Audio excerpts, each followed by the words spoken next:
The Vietnam War, the war America couldn't win. It was one of the longest, bloodiest, and most controversial wars of the 20th century. It wasn't just a battle over land, it was a fight over ideology, politics, and power. This is the story of the Vietnam War. It began after World War II, when Vietnam, a small country in Southeast Asia, wanted independence from French colonial rule. Led by Ho Chi Minh, a communist revolutionary, the Vietnamese fought and won against the French in 1954. The country was then split in two. North Vietnam, communist.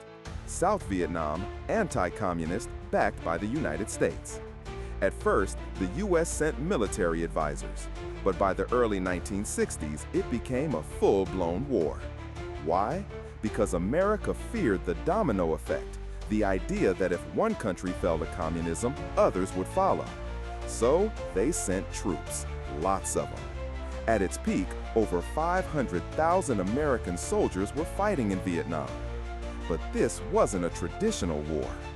The U.S. had tanks, helicopters, and bombs, but the Viet Cong, communist guerrilla fighters, had home advantage, deep jungle knowledge, and hit-and-run tactics. The war dragged on for years. Back home in the U.S., protests exploded. People questioned the purpose of the war, the government's honesty, and the rising death toll. It became known as America's first televised war, and what people saw on their screens shocked them. In 1973, U.S. forces finally withdrew, and in 1975, Saigon, the capital of South Vietnam, fell to the north. Vietnam was reunited under communism.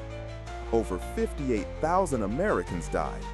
Millions of Vietnamese, soldiers and civilians, lost their lives. And the war left scars that still linger today. The Vietnam War didn't just reshape a nation, it reshaped how the world views war, politics, and truth.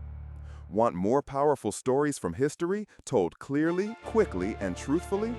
Like, follow, and subscribe, because every war has a lesson worth remembering.